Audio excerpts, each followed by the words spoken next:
Shalom saudaraku yang diberkati Tuhan. Kembali kita pada kesempatan yang baik ini, kita bertemu lagi. Apa kabarnya saudara hari ini? Saya berharap saudara semua dalam kondisi sehat, tetap kuat, dan tetap bersemangat dalam segala situasi sekarang ini.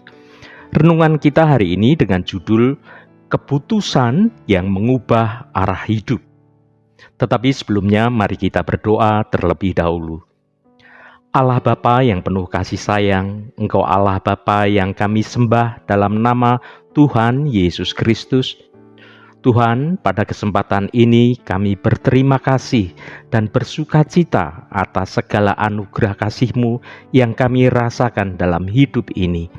Terima kasih untuk segala perlindungan dan penyertaan-Mu yang sudah boleh kami nikmati setiap saat. Sehingga pada kesempatan ini kami kembali bisa mendengarkan firman-Mu untuk belajar mengenal Engkau lebih dalam lagi. Kami mengundang Engkau untuk hadir dan berkuasa sepenuhnya atas hidup kami. Mari Tuhan bersabdalah melalui hamba-Mu ini dan kami siap untuk mendengarkannya. Jamah hati kami agar kami boleh mengetahui akan kebenaran firman-Mu. Roh Kudus akan menolong dan memampukan kami untuk kami bisa menangkap rahasia kebenaran sabda-Mu.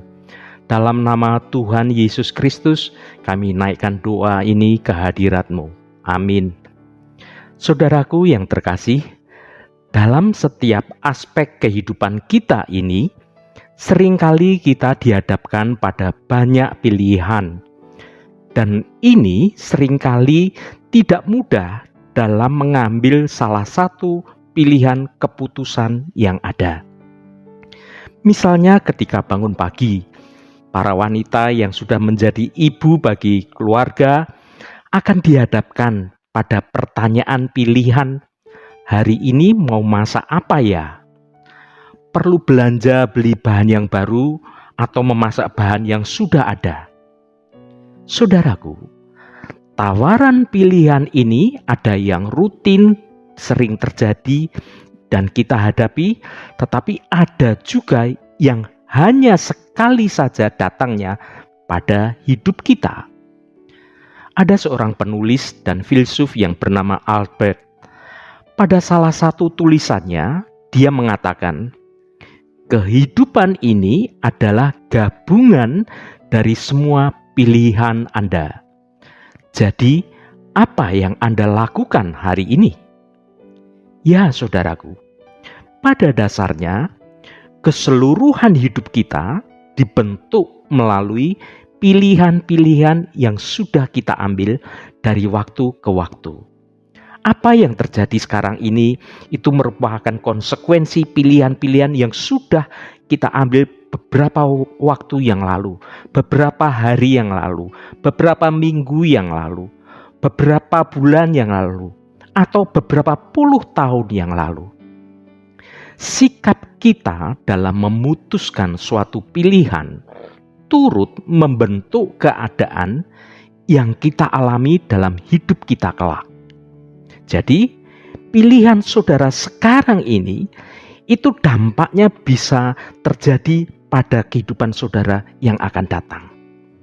Mari kita baca firman Tuhan pada Rut pasal 1 ayat 15 sampai 18. Ayat 15, berkatalah Naomi, telah pulang iparmu kepada bangsanya dan kepada para allahnya. Pulanglah mengikuti iparmu itu. Ayat 16, tetapi kata Rut, jangan desak aku meninggalkan engkau dan pulang dengan tidak mengikut engkau. Sebab kemana engkau pergi, ke situ jugalah aku pergi. Dan di mana engkau bermalam, di situ jugalah aku bermalam. Bangsamulah bangsaku, dan Allahmulah Allahku. Ayat 17, di mana engkau mati, aku pun mati di sana. Dan di sanalah aku dikuburkan.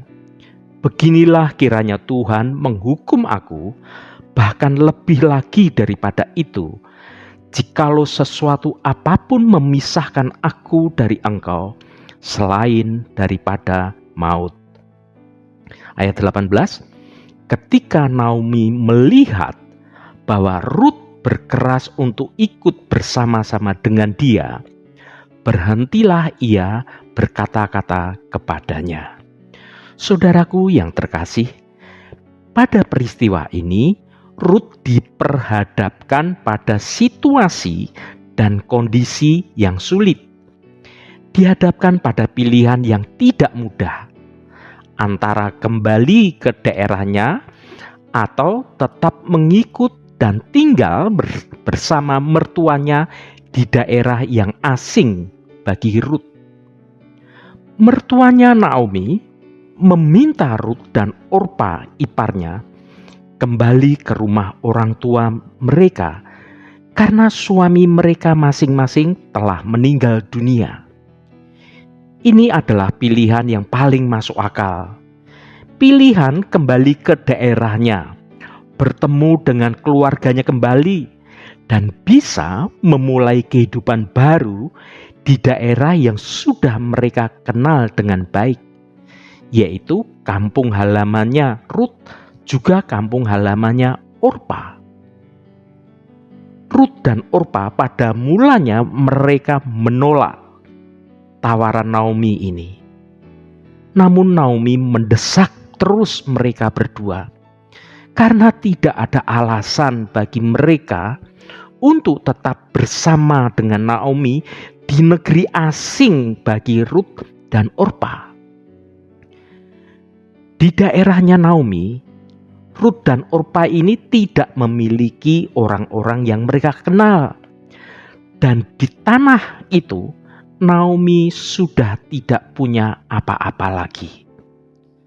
Akhirnya, dengan logikanya, Orpa pamit meninggalkan Naomi dan kembali ke kampung halamannya, bertemu dengan keluarga dan orang-orang yang dikenalnya sejak kecil. Namun tidak demikian dengan Rut. Rut ini memutuskan untuk tetap menyertai dan tinggal bersama Naomi.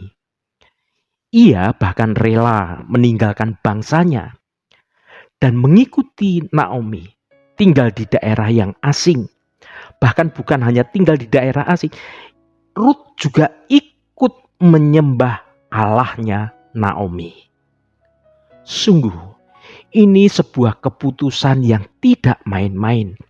Sebuah keputusan yang sulit, sekaligus juga keputusan yang sangat berani. Saudaraku, melalui keputusan itu, Tuhan mengubah dan mengarahkan jalan hidupnya Rut sampai akhirnya ia bertemu dan menikah dengan seorang pengusaha kaya yang bernama Boas.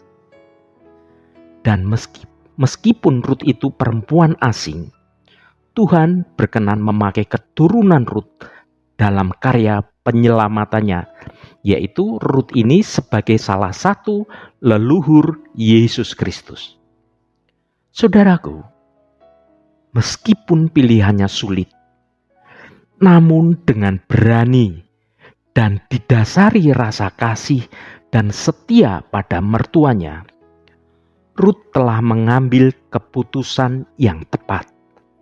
Sehingga pilihannya itu mengubahkan hidupnya secara keseluruhan. Bagaimana dengan kita saat berhadapan pada pilihan yang sulit dan kita harus mengambil keputusan? Apakah kita mengambil keputusan berdasarkan logika, daya pikir, kemampuan, dan insting kita saja? Atau kita berdoa menyertakan Tuhan untuk turut serta menuntun saudara dalam mengambil keputusan tersebut? Saudaraku, dalam situasi yang seperti inilah saatnya engkau melibatkan Tuhan dalam hidupmu.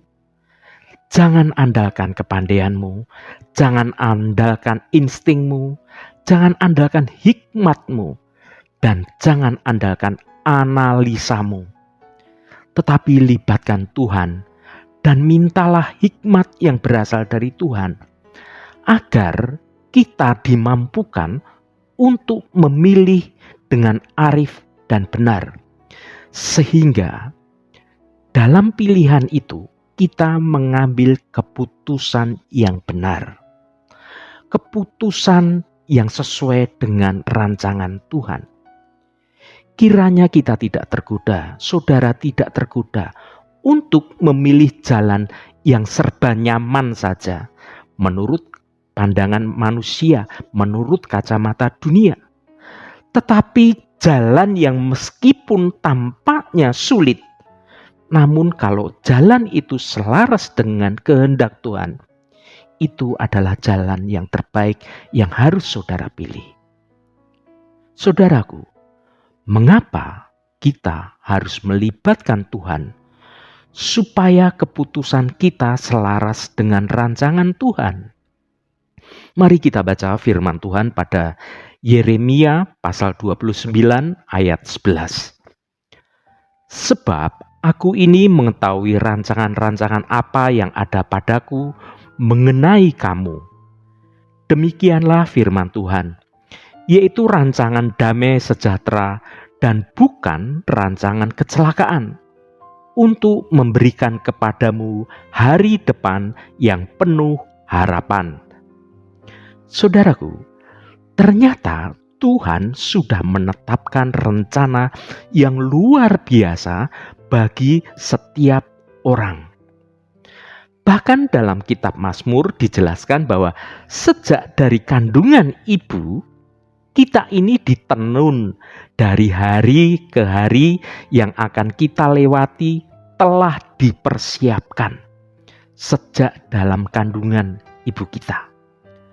Rencana Tuhan adalah indah dan pasti penuh damai sejahtera, karena Tuhan ingin memberikan yang terbaik untuk setiap anak-anaknya. Namun, yang menjadi persoalan dan menimbulkan pertanyaan adalah, mengapa manusia sering melenceng dari rencana Allah?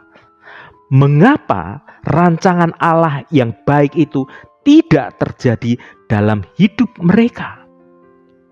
Mengapa manusia sering salah dalam memilih jalan hidupnya?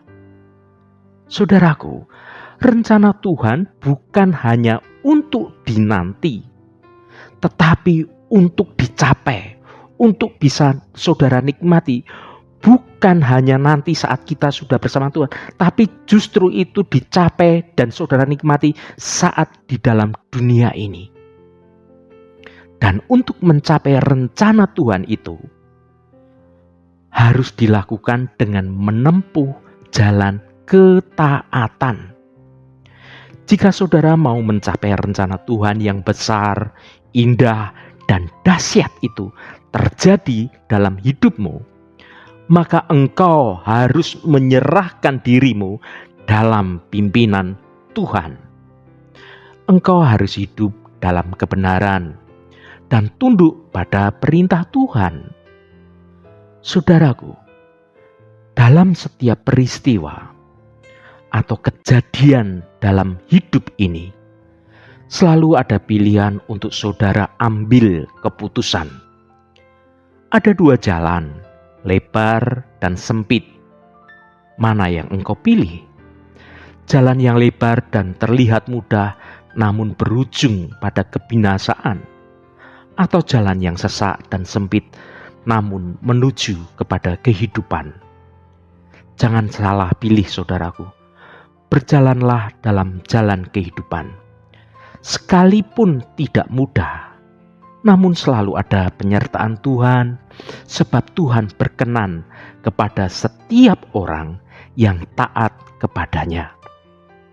Saudaraku, mengertilah bahwa kesadaran akan pentingnya suatu pilihan akan menolong kita untuk mengambil keputusan secara bijaksana.